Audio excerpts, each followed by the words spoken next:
Bab 566, dia yang pasti mati. Aku bisa mempertimbangkannya, kata Fang Yu, aku punya urusan mendesak lain yang harus diselesaikan saat ini, jadi aku tidak bisa membantumu untuk saat ini. Petik 2 titik titik titik. Baiklah, saya mengerti. Saya akan segera menghubungi Asosiasi Bela Diri Beijing, kata Zidu. Fang Yu mengangguk. Ngomong-ngomong, Tuan Fang, saya sudah menginvestasikan sejumlah besar sumber daya kultivasi di Istana Frost seperti yang Anda katakan sebelumnya. Masalah ini telah diputuskan dalam rapat dan telah difinalisasi. Tak lama lagi, gelombang pertama sumber daya kultivasi akan dikirim ke Istana Frost, kata Zidu. Baiklah. Fang Yu mengangguk lagi. Tuan Fang, tidak terjadi apa-apa di kediaman Anda, kan? Tanya Zidu sambil melihat ke dalam rumah Fang Yu. Tidak ada, jawab Fang Yu. Baiklah, kalau begitu aku akan pergi dulu, kata Zidu, lalu berbalik dan pergi. Siapa orang ini? Lin Batian bertanya dengan rasa ingin tahu dari belakang. Presiden Asosiasi Seni Bela Diri Huibei, jawab Fang Yu. Apa itu Asosiasi Seni Bela Diri? Lin Batian terus bertanya. Itu setara dengan aliansi kebenaran di zaman kita, kata Fang Yu.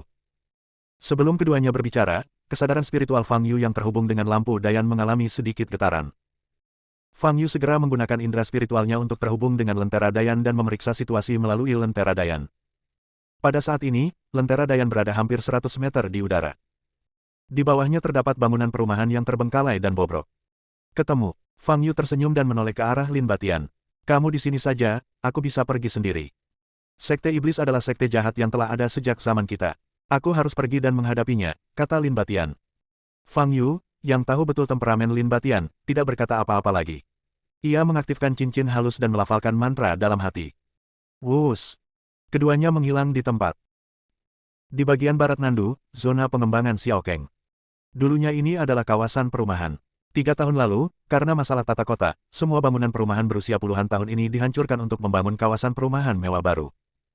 Namun karena adanya masalah dengan pengembang, rencana itu tiba-tiba terhenti dan kawasan pemukiman, tempat semua penghuninya pindah, dibiarkan terbengkalai. Fang Yu dan Lin Batian muncul tepat di lokasi lampu Dayan.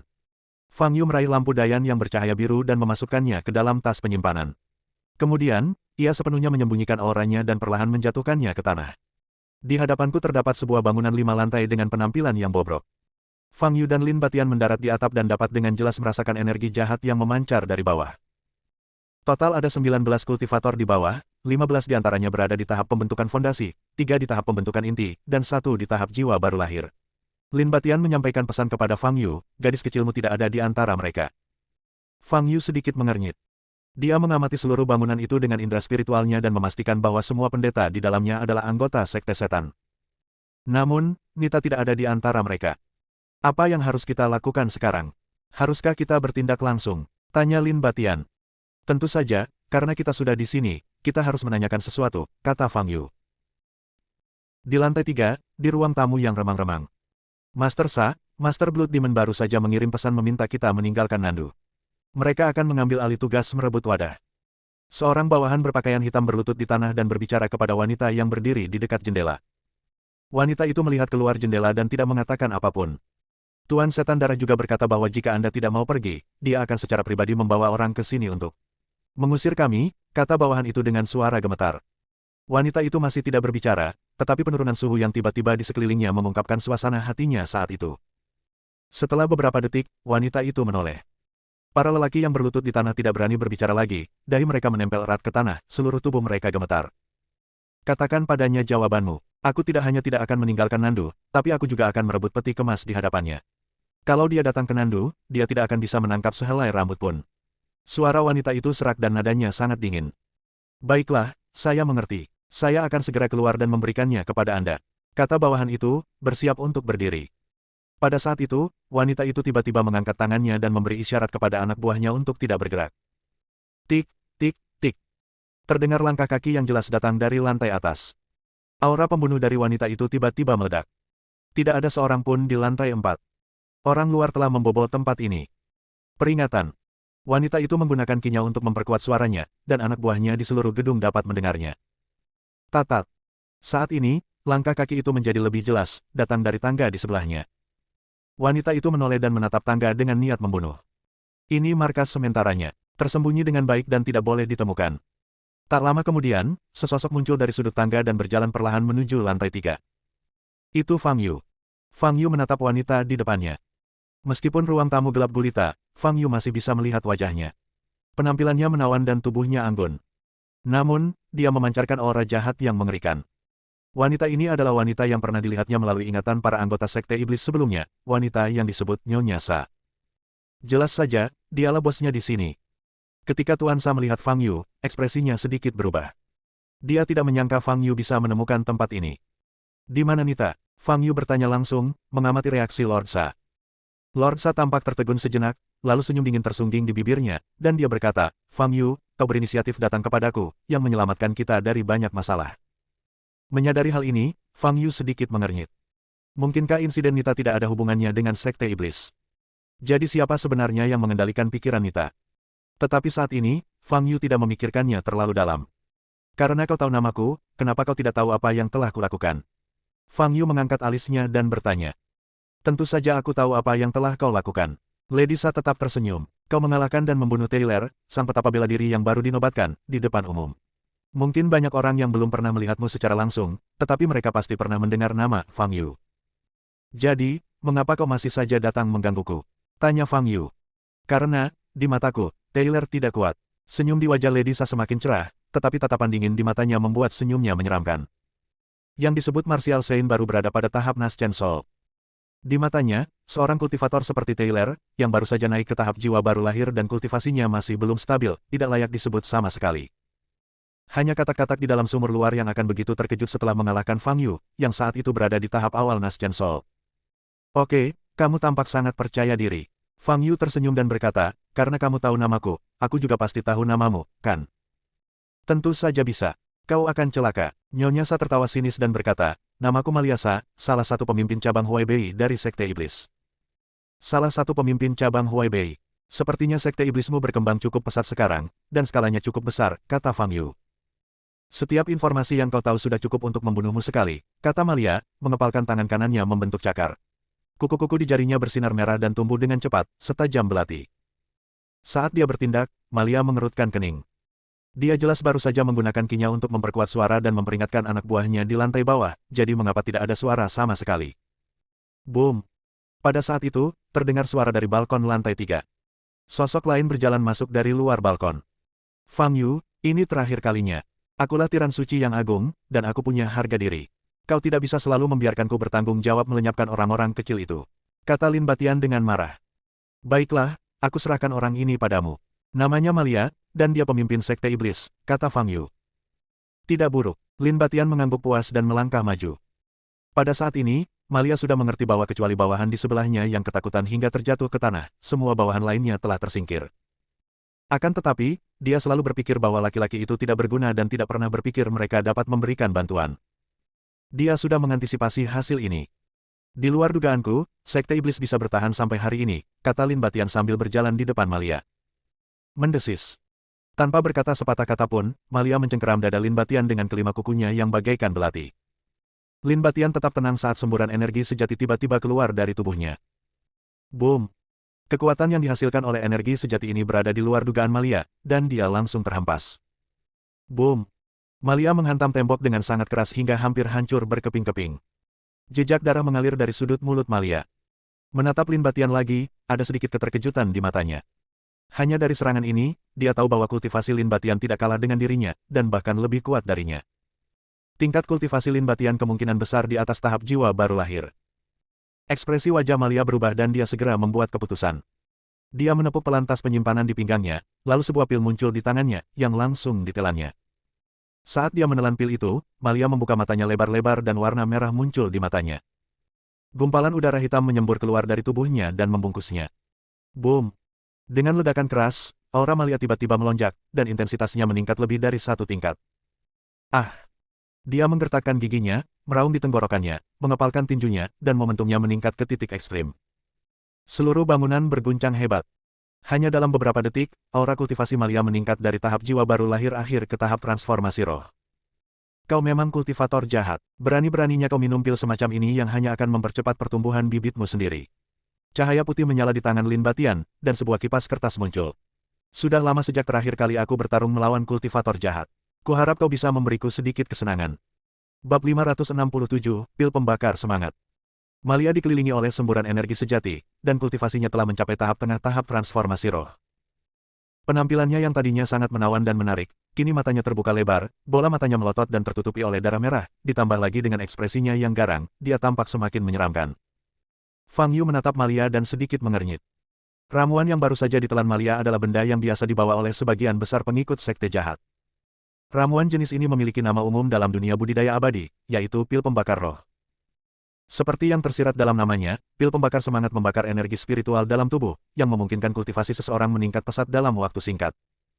Energi spiritual di sini bukan hanya energi spiritual yang diserap selama kultivasi, tetapi energi spiritual setelah diintegrasikan ke dalam tubuh. Bagi para kultivator, membakar energi spiritual ini tidak hanya akan menyebabkan kemunduran kultivasi mereka, tetapi juga akan sangat mengurangi umur mereka. Sederhananya, apa yang dibakar pil pembakar semangat sebenarnya adalah vitalitas. Bagaimana mungkin gadis sebaik dia bisa dirusak oleh sekte jahat hingga menjadi seperti ini? Lin Batian menggelengkan kepalanya dan berkata, meskipun aliansi kebenaran saat itu sangat tidak berguna, mereka tidak melakukan kesalahan apapun dengan bergabung untuk mengepung dan menekan sekte jahat itu. Mengaum. Raungan memilukan keluar dari tenggorokan Malia, dan dia menangkupkan kedua tangannya. Aliran energi sejati membubung ke udara. Lingkaran api muncul di bawah kaki Lin Batian, dengan cepat menyapu ke atas membentuk pilar api. Suasana panas memenuhi seluruh lantai 3. Lin Batian berdiri di antara pilar api dan dengan lembut melambaikan kipas kertas di tangannya. Swoosh! Tiba-tiba angin bertiup kencang, meniup api itu hingga padam dalam sekejap. Gelombang api emas setinggi lebih dari 2 meter menerjang ke arah posisi Malia. Malia meraung marah dan menamparkan dengan kedua telapak tangannya. Boom! Energi sejati yang dahsyat meledak keluar, seketika menghancurkan serigala api itu hingga berkeping-keping. Bangunan yang sudah goyah itu runtuh dalam sekejap. Boom! Seperti ledakan yang terarah, seluruh bangunan runtuh. Saat puing-puing berjatuhan, Fang Yu melompat keluar gedung. Bawahan yang terkulai lemas di tanah tertimpa reruntuhan bangunan di kepalanya. Ia menjerit dan kepalanya pecah. Lapisan energi sejati terpancar dari tubuh Malia, menghalangi puing-puing yang jatuh di luar tubuhnya, dan dia menerkam ke arah Lin Batian di seberangnya. Sosoknya seperti hantu, sulit ditangkap.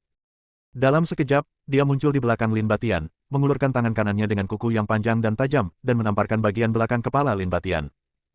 Lin Batian tampaknya tidak sadarkan diri dan tidak bereaksi sama sekali. Hahaha. Malia tertawa terbahak-bahak dan haus darah, lalu menamparkan bagian belakang kepala Lin Batian dengan tangan kanannya, meremasnya dengan kuat. Boom! Seluruh tubuh Lin Batian meledak, dan buih darah berterbangan kemana-mana.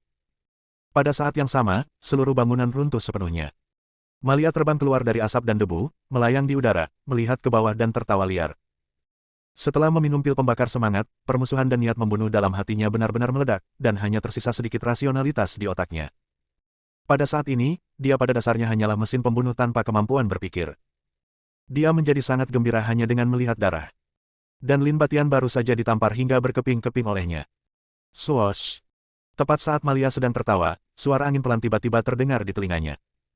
Membuat Anda merasakan cahaya sesungguhnya. Lin Batian, yang baru saja ditamparnya, muncul di atas kepala Malia, memegang pergelangan tangan kanannya dengan tangan kirinya, dan telapak tangan kanannya menghadap Malia di bawah. Xuan Guang, Qi.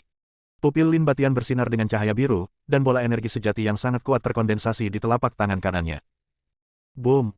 Aura ini belum dilepaskan, baru saja mengembun, tetapi telah menyebabkan ledakan di kehampaan. Hati-hati, jangan sampai dia mati. Pada saat ini, Fang Yu di bawah mengirim pesan kepada Lin Batian. Wajah Lin Batian sedikit berubah, dan dia baru mengingat ini, dan momentum telapak tangan kanannya tiba-tiba ditarik kembali. Bagi praktisi kultivasi awam, praktik berhenti di tengah jalan ini cukup berbahaya, dan sangat mungkin menyebabkan aliran balik energi sejati di meridian, sehingga sangat merusak vitalitas, dan lebih parah lagi, menyebabkan tubuh meledak dan mati. Akan tetapi, pengendalian Lin Batian atas energi sejatinya telah mencapai kesempurnaan, dan ia tidak menemui reaksi apapun. Namun, pada saat ragu-ragu ini, Malia di bawah bereaksi dan dengan cepat menghindar dari telapak tangan Lin Batian. Bisakah kau memberitahuku sebelumnya lain kali? Lin Batian berkata kepada Fang Yu tanpa daya. Kita akhiri ini secepatnya dan jangan buang waktu, kata Fang Yu. Aku hampir saja mengakhiri pertempuran ini, jika bukan karenamu. Lin Batian sedang berbicara ketika Malia kembali menyerbu ke arahnya. Lin Batian berbalik dan menatap Malia yang berlari ke arahnya, sambil menyipitkan matanya sedikit. Karena kau ingin menangkapnya hidup-hidup, ikat saja dia. Lin Batian melemparkan kipas kertas di tangannya ke arah Malia. Swoosh! Malia tidak punya waktu untuk menghindar dan terkena kipas kertas. Boom! Kipas kertas ini tidak seringan kelihatannya. Malia merasa seperti menabrak gunung yang sangat keras, tulang-tulangnya hancur berkeping-keping. Pada saat yang sama, kipas kertas itu bersinar dan berubah menjadi tali yang mengikat anggota tubuh Malia. Setelah dililit oleh tali bercahaya selama beberapa putaran, energi sejati dalam tubuh Malia sepenuhnya dipaksa kembali ke dalam tubuh dan tidak dapat dilepaskan. Ah! Malia meraung dan meronta, berusaha melepaskan diri dari tali, tetapi gagal. Ia jatuh dan mendarat di reruntuhan di bawahnya. Lin Batian jatuh dari udara, dan Fang Yu melompat dari belakang. Kedua pria itu berdiri di depan Malia, yang terbaring di tanah dan terikat, menatapnya. Tanyakan saja dulu. Lin Batian berjalan ke samping.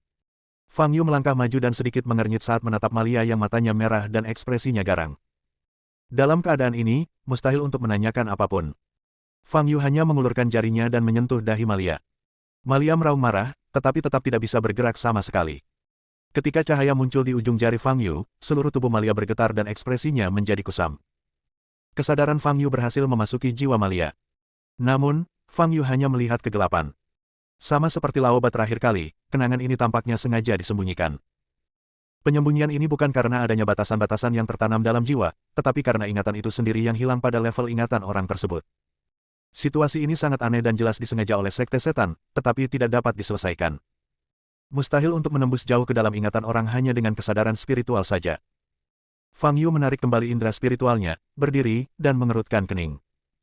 Setelah teknik pencurian jiwa Fang Yu tadi, Malia tampaknya telah mendapatkan kembali kewarasannya. Dia menatap Fang Yu di depannya, lalu menatap Lin Batian yang berdiri di sampingnya, matanya penuh dengan kengerian. Sekarang dia sudah terkendali sepenuhnya. Tidak dapat melepaskan energi sejati dan tidak dapat bergerak. Dia tidak pernah menyangka bahwa setelah meminum pil pembakar semangat dan tingkat kultivasinya meroket ke tahap tengah tahap transformasi roh, dia masih belum sebanding dengan dua orang di depannya. Fang Yu bahkan tidak bergerak, dan Lin Batian dengan mudah mengendalikannya. Setelah bangun, Malia menyadari bahwa kekuatan Lin Batian dan Fang Yu di depannya tidak setingkat dengannya. Kekuatan kedua orang ini kemungkinan besar mendekati level ketua aula. Beri aku jalan hidup, dan aku akan bekerja seperti budak untukmu. Menghadapi hidup dan mati, Malia menyerahkan harga dirinya tanpa ragu. Baginya, malam ini adalah kejutan. Selama dia bertahan hidup, dia akan selalu menemukan kesempatan untuk membalas dendam. Kamu tidak perlu bekerja seperti budak. Kamu hanya perlu menjawab satu pertanyaanku, kata Fang Yu. Ada masalah apa? Tanya Malia dengan penuh harap di matanya. Apakah insiden Nita ada hubungannya dengan sekte iblismu? Tanya Fang Yu sambil menatap wajah Malia. Saya belum pernah mendengar nama itu, jawab Malia. Ekspresinya alami dan dia tidak tampak berbohong. Sekarang, Fang Yu pada dasarnya yakin bahwa hilangnya Nita tidak ada hubungannya dengan sekte iblis. Saya juga punya pertanyaan. Di mana markas besar sekte iblis? Tanya Lin Batian. Mendengar pertanyaan ini, wajah Malia sedikit berubah, dia menutup mulutnya dan tidak mengatakan apapun. Sebelum hal-hal besar tercapai, sekte jahat seperti sekte iblis tidak boleh mengungkapkan lokasi mereka, jika tidak mereka akan menghadapi banyak masalah. Setiap orang yang bergabung dengan aliran setan telah mengambil sumpah beracun dan memiliki tanda yang ditinggalkan oleh atasan mereka di tubuh mereka. Pelanggaran apapun terhadap aturan agama akan memicu tanda di tubuh dan mengakibatkan eksekusi mati seketika. Bab 568, Pertemuan Inti. Oleh karena itu, Malia tidak dapat menjawab pertanyaan Lin Batian apapun yang terjadi. Jangan terlalu banyak berpikir, aku tidak tahu apa-apa tentang sekte iblismu. Malahan, aku tahu siapa leluhur sekte iblismu. Kata Lin Batian sambil tersenyum. Kamu tidak perlu bertanya. Kalau aku menjawab pertanyaan ini, aku akan mati, kata Malia. Bahkan jika kau tidak menjawab pertanyaan ini, kau tetap akan mati. Sekte iblis tidak menoleransi kegagalan. Suara yang sangat dingin terdengar di kepala Malia. Mendengar suara ini, wajah Malia berubah drastis. Tuan Situ, saya. Malia ingin mengatakan sesuatu, tetapi tiba-tiba matanya melotot dan darah mengucur dari telinga, hidung, dan matanya. Kemudian, mulai dari kepalanya, ia menghilang dengan kecepatan yang terlihat oleh mata telanjang. Fang Yu mengangkat alisnya dan segera mengeluarkan lampu Dayan dari tas penyimpanannya, ingin menyerap aura dari Malia. Namun sayang, ia baru saja menyalakan lampu Dayan ketika Malia menghilang tanpa meninggalkan jejak. Kejam sekali. Lin Batian menggelengkan kepala, berbalik, dan melihat ke belakang, sambil berkata, saat dia terbunuh, ada kilatan kecil kesadaran spiritual, datang dari arah ini. Percuma saja, tanpa mengetahui jaraknya, bahkan menggunakan roh jahat untuk membiarkan Lentera Dayan mencari pun tidak realistis. Fang Yu berkata, pasti ada banyak sekte jahat di luar sana. Mustahil mencari mereka satu persatu. Keberadaan sekte-sekte jahat ini merupakan momok bagi dunia. Kita harus membasmi mereka jika ada kesempatan, kata Lin Batian. Kapan kamu menjadi begitu saleh? Fang Yu bertanya dengan ragu. Aku selalu begitu saleh, dan kau baru menyadarinya sekarang. Persahabatan kita selama bertahun-tahun telah sia-sia. Lin Batian mendengus dingin dan menarik tali yang terkepal di tanah. Tali itu mengembun menjadi kipas kertas di udara lagi dan kembali ke tangan Lin Batian. Berhentilah berpura-pura beradab dengan kipas kertas. Itu tidak sesuai dengan citramu, kata Fang Yu. Biarkan gumpalan energi misterius ini berubah menjadi cangkul dan membawanya di pundakmu. Itu akan cocok dengan temperamenmu. Lin Batian sudah lama terbiasa dengan sarkasme Fang Yu dan tidak peduli sama sekali. Sepertinya Sekte Iblis tidak ada hubungannya dengan masalah pelayan kecilmu. Sekarang petunjuknya sudah terbongkar, apa yang harus kita lakukan? Tanya Lin Batian. Fang Yu merenung sejenak dan berkata, kalau begitu, aku tidak akan mencarinya lagi. Kau tidak akan mencarinya lagi. Kau hanya akan membiarkan gadis kecilmu jatuh ke tangan musuh dan disiksa. Kata Lin Batian terkejut. Dia bilang di telepon kalau dia akan segera melakukan sesuatu padaku, kata Fang Yu dengan tenang, karena kita tidak bisa menemukannya, mari kita tunggu dia muncul sendiri. Lin Batian mengangguk dan tidak berkata apa-apa lagi. Tempat ini tidak jauh dari apartemen, ayo kita terbang kembali sekarang, kata Fang Yu. Setelah berkata demikian, mereka berdua terbang ke udara dan meninggalkan kawasan pemukiman terbengkalai itu. Huaibei, Kota Yongle. 10 orang berdiri di puncak taman ekologi yang masih asli. 9 orang di antaranya berlutut dengan satu kaki, dan hanya satu yang berdiri di depan, memandang pemandangan kota di bawah. Tuan Setan Darah, aku baru saja mengirim iblis kecil itu untuk menyelidiki. Sepertinya semua orang di pihak Tuan Sa terbunuh, kata seorang bawahan dengan nada terkejut. Setan Darah membelakangi 9 bawahannya dan tidak bereaksi sama sekali saat mendengar berita itu. Hahaha. Setelah beberapa detik, dia akhirnya tersenyum puas dan berkata, si Jalang Malia itu akhirnya mati. Itu menyelamatkanku dari banyak masalah.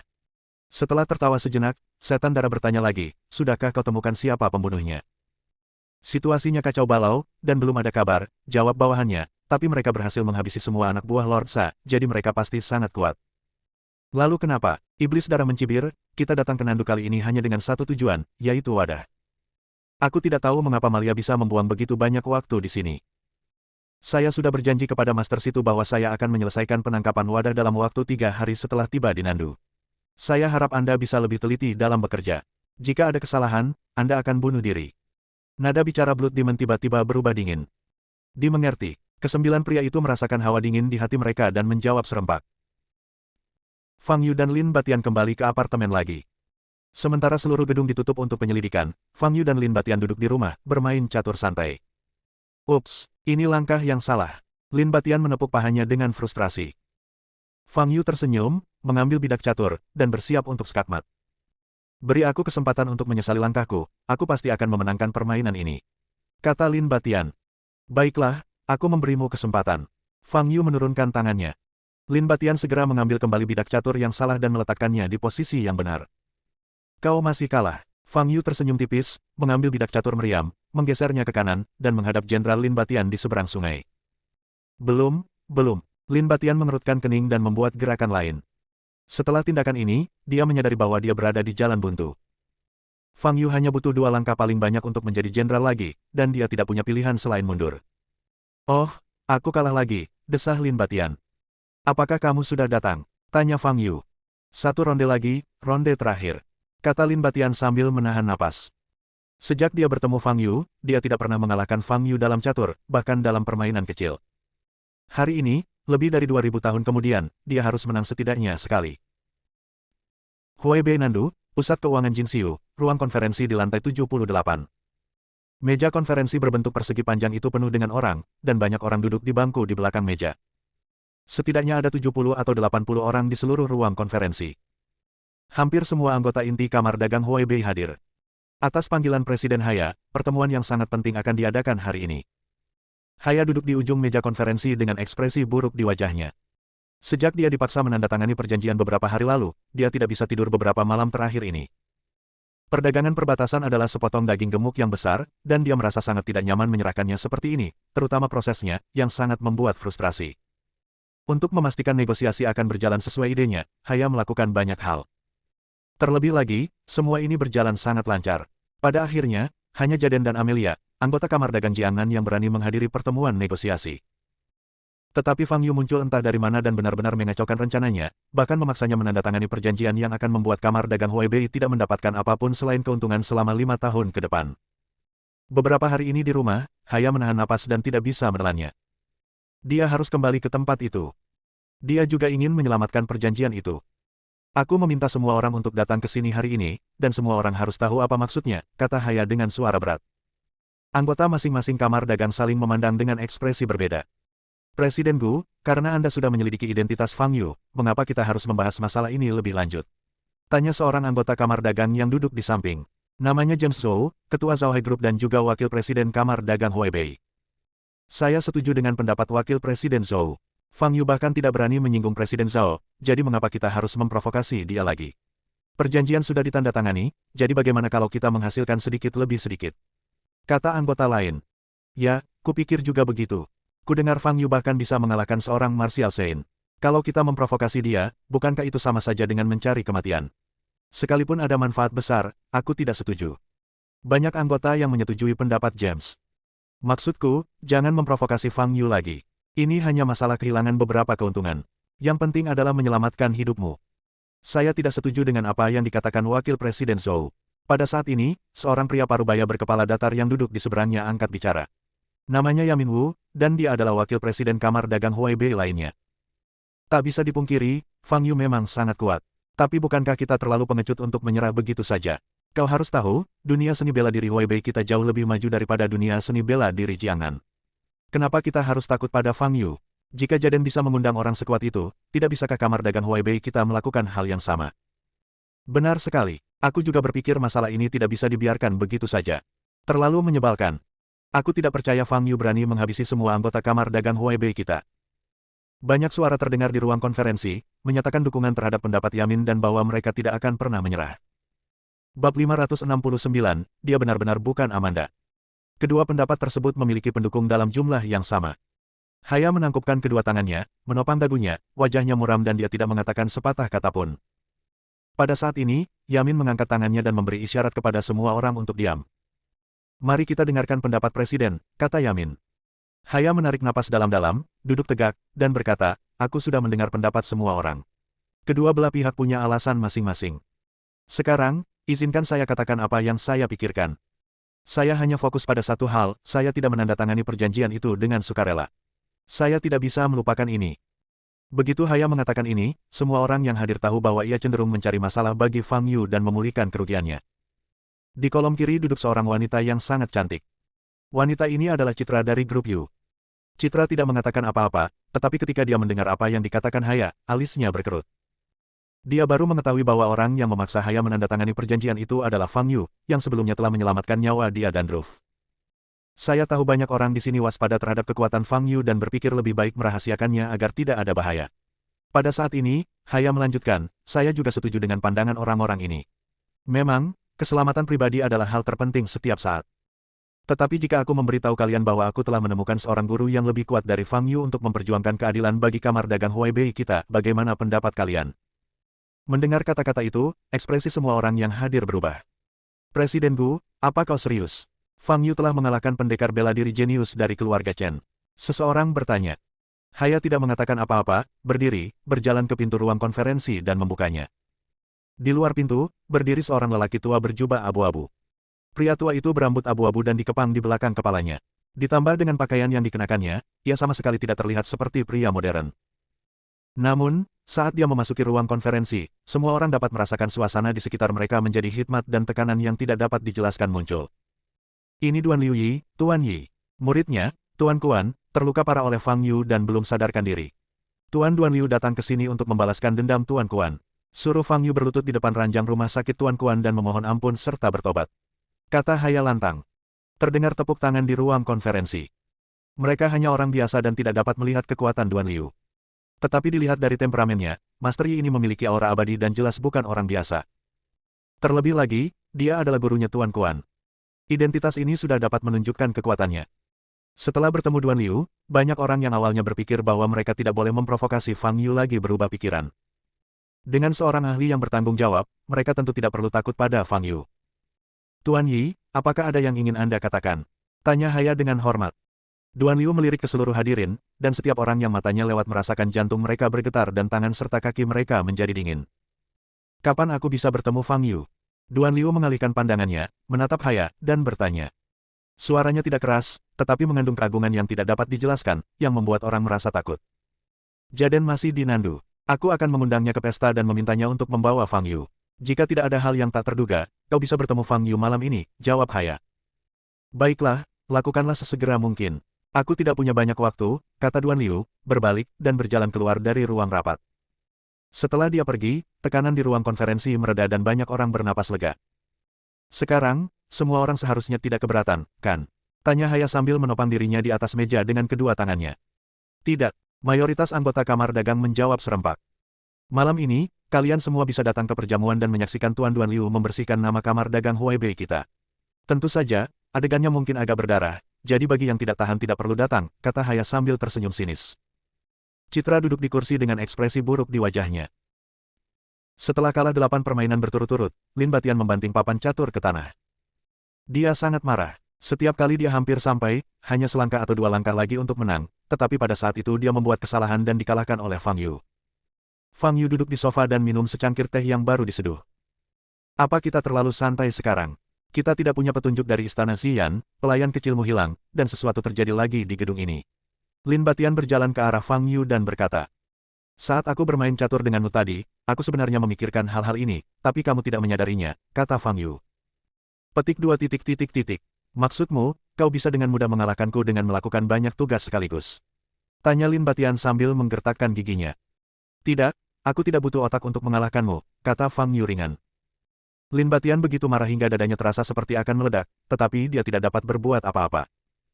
Dia bahkan tidak pernah menang dalam pertandingan melawan Fang Yu, jadi dia benar-benar tidak punya keyakinan untuk mengatakan sesuatu yang kasar. Apa kau sudah memikirkan sesuatu? Aku sudah menghabiskan banyak tekadku. Kekuatan itu hanya bisa bertahan paling lama kurang dari setengah bulan. Lin Batian berkata dengan tatapan tajam, aku harus membunuh beberapa sisa istana api ungu untuk melampiaskan amarahku. Fang Yu menatap Lin Batian, menggelengkan kepalanya, dan berkata, aku belum memikirkan solusinya. Tidak lama setelah mereka berbicara, telepon Fang Yu berdering. Telepon itu dari Amelia. Tuan Fang, apakah Anda sekarang di Nandu? Terdengar suara lembut dan ramah Amelia.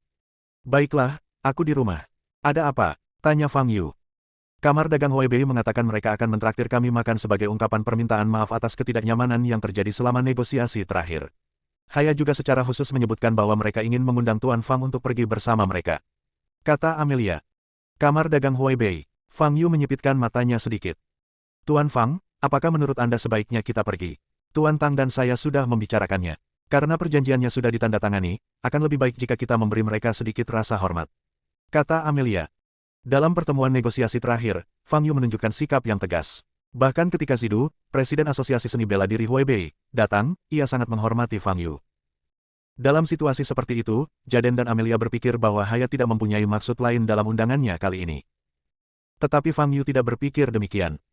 Dia merasa bahwa Haya pasti mendapat dukungan, itulah sebabnya dia begitu berani mengundangnya dan bahkan memintanya untuk pergi bersamanya. Bolehkah aku pergi? Jam berapa? Tanya Fang Yu. Malam ini tepat pukul 7, di Hotel Nandu. Waktunya mungkin agak mepet, semoga saya tidak menunda urusan Anda, Tuan Fang, kata Amelia dengan nada meminta maaf. Tidak apa-apa, datang saja dan jemput aku saat waktunya tiba, kata Fang Yu dan menutup telepon. Saat itu sudah pukul 5.27 sore. Aku harus menghadiri jamuan makan malam nanti. Kamu mau ikut? Tanya Fang Yu. Jangan tanya pertanyaan seperti itu. Aku keluar dari Gunung Qiankun hanya untuk jalan-jalan, kata Lin Batian. Oke, tapi ingat, kamu mungkin akan bertemu seorang wanita nanti. Kamu pasti akan terkejut nanti, tapi kuharap kamu tidak terlalu bereaksi. Karena dia sama sekali tidak ada hubungannya dengan orang yang kamu pikirkan, kata Fang Yu. Kata-kata Fang Yu membuat Lin Batian tercengang. Ia bertanya, siapa orang itu? Kamu akan tahu saat kamu melihatnya, kata Fang Yu. Pada pukul 6.30 malam, untuk menghindari masalah yang tidak perlu, Fang Yu dan Lin Batian tidak naik lift, tetapi melompat dari lantai 19 gedung dan tiba di pintu masuk komunitas. Sebuah mobil mewah terparkir di depan gerbang komunitas. Pintu mobil terbuka, dan Amelia, mengenakan gaun malam dan sedikit riasan di wajahnya yang cantik, keluar dari mobil. Ia tersenyum menawan kepada Fang Yu, membungkuk sedikit, dan berkata lembut, selamat malam, Tuan Fang. Fang Yu tidak banyak bereaksi, tetapi Lin Batian yang berdiri di sampingnya hanya berdiri di sana dengan linglung. Dia menatap lurus wajah Amelia tanpa berkedip. Amelia juga memperhatikan pria aneh di sebelah Fang Yu. Menyadari tatapannya yang tajam, Amelia tersenyum dan bertanya, apakah ini teman Tuan Fang? Aku belum pernah melihatnya sebelumnya. Namanya Lin Batian, dan dia teman lamaku. Fang Yu menepuk bahu Lin Batian, memberi isyarat agar dia tenang. Dia benar-benar bukan Amanda. Lin Batian menoleh, menatap Fang Yu dengan mata terbelalak, dan bertanya menggunakan ki sejatinya. Bab 570, Perjamuan Hongmen. Fang Yu menggelengkan kepalanya dan berkata, tidak ada hubungan di antara keduanya. Lin Batian menatap Amelia dengan ekspresi tidak percaya. Mereka tampak sangat mirip. Bagaimana mungkin ada dua orang di dunia ini yang begitu mirip? Padahal, kedua orang ini terpisah ribuan tahun. Menghadapi tatapan tajam Lin Batian, Amelia merasa sedikit malu dan menundukkan kepalanya sedikit. Lagi pula, pihak lain adalah teman lama Fang Yu, jadi dia tidak berani bereaksi terlalu banyak. Petik 2 titik titik titik. Halo, saya Lin Batian, teman Fang Yu. Lin Batian menenangkan diri dan berkata. Halo, Tuan Lin, nama saya Amelia. Amelia tersenyum lebar dan memperkenalkan dirinya. Lin Batian menggosok matanya dan menatap Fang Yu di sampingnya, keterkejutan di matanya masih belum reda. Amelia di depanku dan Amanda tahun itu, jika saya harus menunjukkan perbedaan antara keduanya, yang pertama adalah temperamen mereka, dan yang lainnya adalah penampilan mereka seperti pakaian dan gaya rambut. Gaya berpakaian 3000 tahun lalu sangat berbeda dengan sekarang. Namun selain itu, wajah kedua orang itu, bahkan tinggi badan dan bentuk tubuh mereka sangat mirip, dengan tingkat kemiripan lebih dari 90%. Dari sudut pandang genetik, mungkin kemungkinan ini ada. Namun Amelia tidak hanya mirip Amanda, tetapi juga kebetulan bertemu Fang Yu ribuan tahun kemudian, dan melihat Lin Batian yang telah naik ke surga. Kemungkinan terjadinya hal ini cukup kecil. Ini lebih seperti pengaturan Tuhan daripada takdir. Tuan Lin, apakah menurutmu aku mirip salah satu temanmu? Tanya Amelia. Iya, bagaimana kamu tahu? Tanya Lin Batian heran. Tuan Fang sudah pernah mengatakannya kepadaku, kata Amelia sambil menatap Fang Yu dengan waspada. Suatu malam beberapa bulan yang lalu, ketika Fang Yu dan Amelia meninggalkan Hua Manlou dan pergi ke jalan jajanan untuk makan camilan tengah malam, Fang Yu menceritakan masalah ini padanya. Namun, teman Fang Yu yang sangat mirip dengannya telah meninggal dunia. Tuan Fang, Tuan Lin, ayo kita masuk ke mobil. Sekarang waktunya untuk pergi ke Hotel Nandu, kata Amelia, mengalihkan pembicaraan. Fang Yu mengangguk dan menepuk bahu Lin Batian lagi. Lin Batian sadar kembali dan masuk ke mobil bersama Fang Yu. Tuan Tang ada di kota tetangga pagi ini, tapi sekarang sedang dalam perjalanan ke Hotel Nandu. Kita akan menemuinya nanti, kata Amelia setelah masuk ke mobil. Lin Batian dan Fang Yu duduk di satu sisi kereta, sementara Amelia duduk sendirian di sisi yang berlawanan. Setelah masuk ke dalam mobil, Fang Yu terus melihat keluar jendela, sementara Lin Batian mencoba mengamati Amelia secara diam-diam. Fang Yu, aku masih agak bingung. Apa dia benar-benar tidak ada hubungannya dengan Amanda? Lin Batian mengirim pesan suara kepada Fang Yu. Reaksi Lin Batian sesuai dengan harapan Fang Yu. Bahkan dia sendiri enggan menatap langsung ke arah Amelia sekarang. Sekilas, mereka hanya memiliki sekitar 70% kemiripan, tetapi setelah diamati lebih dekat, mereka menjadi semakin mirip, hampir identik dengan Amanda dalam ingatan saya. Tapi Amelia dan Amanda tidak memiliki hubungan sama sekali. Hal ini membuat perasaan familiar itu terasa sangat tidak nyaman. Fang Yu enggan mengingatnya, karena akan membuatnya sulit menahan amarah di dadanya. Tuan Fang, saya baru menyadari bahwa area di lantai bawah rumah Anda sepertinya macet. Apa terjadi sesuatu? Mobil itu terlalu sunyi, dan Amelia mulai mencoba mencari topik pembicaraan. Untuk menghindari kepanikan, berita tentang kecelakaan di gedung tempat Fang Yu berada diblokir dan hanya sedikit orang di luar yang mengetahuinya. Sesuatu telah terjadi, kata Fang Yu. Melihat Fang Yu tidak ingin berkata lebih banyak, Amelia tidak bertanya lebih lanjut. Amelia bisa merasakan tatapan Lin Batian sepanjang waktu. Setelah memikirkannya, ia hendak bertanya. Pada saat ini, Lin Batian bertanya di hadapannya, Nona Amanda. Nona Ji, kapan Anda lahir? Hah, Amelia tertegun sejenak, lalu menjawab, umurku 26 tahun. 26 tahun. Lin Batian mengulurkan jarinya, mengerutkan kening, seolah-olah dia sedang memikirkan sesuatu. Amelia menatap Lin Batian dengan rasa ingin tahu. Nama keluargamu Ji, dan leluhurmu juga seharusnya bermarga Ji. Sudahkah kau lihat silsilah keluargamu? Tanya Lin Batian lagi. Petik 2 titik titik titik. Aku sudah melihatnya, jawab Amelia. Berapa tahun yang lalu leluhur tercatat dalam silsilah keluarga? Lin Batian melanjutkan bertanya. Menghadapi pertanyaan Lin Batian yang seperti memeriksa registrasi rumah tangga, wajah cantik Amelia menunjukkan sedikit keraguan dan menatap Fang Yu di sampingnya. Tetapi Fang Yu sedang melihat keluar jendela, tampaknya sedang memikirkan sesuatu. Nenek moyang yang tercatat dalam silsilah keluarga saya hidup sekitar 200 tahun yang lalu. Saya tidak tahu banyak tentang hal-hal ini, kata Amelia. Lin Batian menghitung dengan jarinya lalu mendesah pelan. Dari sudut manapun, Amelia tidak ada hubungannya dengan Amanda. Apakah ada kemungkinan lain? Lin Batian menatap Amelia dan berseru, Amanda. Amelia menatap Lin Batian dengan ekspresi bingung dan bertanya, Tuan Lin, apakah ini sebuah nama? Maaf, aku salah panggil nama, bukan apa-apa. Lin Batian tersenyum, dan harapan kecil di hatinya pun pupus. Amelia menatap Lin Batian, lalu menatap Fang Yu di sampingnya, mata indahnya dipenuhi kebingungan dan pikiran. Pukul 6.55 mobil tiba di gerbang Hotel Nandu tepat waktu. Fang Yu, Amelia, dan Lin Batian keluar dari mobil bersama. Jaden sudah menunggu di dekat gerbang, diikuti oleh Clara dan Zaki di sampingnya, keduanya mengenakan pakaian perjamuan resmi. Jelas saja, Jaden sangat mementingkan perjamuan ini. Fang Yu, melihat Fang Yu, Clara segera berlari ke depan. Mengapa kamu juga ada di sini? Tanya Fang Yu. Datanglah dan lihatlah dunia, jawab Clara. Jaden dan Zaki datang dari belakang dan menyapa Fang Yu. Fang Yu juga memperkenalkan Lin Batian kepada mereka. Mendengar bahwa dia adalah teman lama Fang Yu, beberapa orang memandang Lin Batian beberapa kali lagi. Dengan kekuatan Fang Yu, teman-temannya jelas bukan orang biasa. Masuklah, waktunya tepat, kata Jaden sambil tersenyum. Hari-hari ini, Jaden bernapas lega. Perjanjian penting telah ditandatangani. Tidak akan ada lagi konflik antara Kamar Dagang Jiangnan dan Kamar Dagang Huaibei setidaknya selama 5 tahun ke depan. Tentu saja, Jaden tidak bisa melupakan tragedi keluarga Ketua Dong.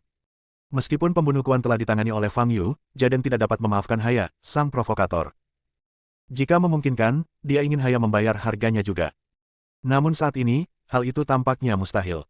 Terlebih lagi, jika ia berselisih dengan Haya, akan semakin sulit baginya untuk memperluas bisnisnya ke wilayah Huaibei di masa mendatang. Alasan dia datang menghadiri perjamuan malam ini adalah karena Haya mengatakan di telepon hari ini bahwa dia ingin meminta maaf kepada mereka. Dia ingin melihat seberapa tulusnya Haya. Mereka berenam berangkat bersama, bersiap memasuki Hotel Nandu. Sebelum dia sempat masuk, dua sosok muncul di pintu. Itu adalah Citra dan suaminya Dhruv. Citra mengenakan setelan kerja yang rapi dan tidak terlihat seperti akan menghadiri jamuan makan sama sekali. Dermawanku, akhirnya aku bertemu denganmu lagi, kata Dhruv sambil menghampirinya dan terkejut. Apakah ada yang ingin kau bicarakan denganku? Tanya Fang Yu. Baik, Tuan Fang, malam ini. Dhruv merendahkan suaranya dan berkata, Haya telah mengundang seorang guru yang sangat kuat untuk menghadapi Anda. Daerah di sekitar sini dikelilingi oleh para prajurit. Wilayah di sekitar sini ditempati oleh orang-orang dari Kamar Dagang Huaibei. Ini sangat merugikan Anda. Citra dan aku datang ke sini untuk memberitahumu kebenarannya sebelum kau masuk. Mendengar kata-kata Dhruv, ekspresi Jaden dan Amelia berubah. Mereka awalnya mengira bahwa Kamar Dagang Huaibei dengan tulus ingin meredakan hubungan, tetapi mereka tidak menyangka ternyata ada niat lain. Seorang guru yang sangat kuat. Siapa namanya? Tanya Fang Yu. Duan Liu adalah penguasa Kuan yang pernah kau lukai, kata Citra dari samping. Mudah untuk memotong alirannya. Fang Yu menyipitkan matanya sedikit. Tanpa diduga, orang ini benar-benar muncul. Duan Liu adalah orang yang telah mengikat Tenzin dengan rantai selama hampir 20 tahun. Sepertinya Tenzin tidak menemukannya. Fang Yu mengerutkan kening dan berpikir dalam hati. Awalnya kami ingin memberitahu Anda sebelumnya, tetapi kami tidak memiliki informasi kontak Anda, jadi kami terpaksa mencegat Anda langsung di pintu masuk Hotel Nandu. Dhruv berkata, jika kita pergi sekarang, semua rencana Haya akan sia-sia. Tidak perlu, karena kita sudah di sini, ayo masuk dan duduk. Fang Yu berkata, aku belum makan selama 2 atau 3 hari. Aku lapar sekali. Petik 2 titik titik titik. Jika Tuan Fang ingin makan sesuatu, kita bisa pergi ke tempat lain. Kata Dhruv. Bersambung.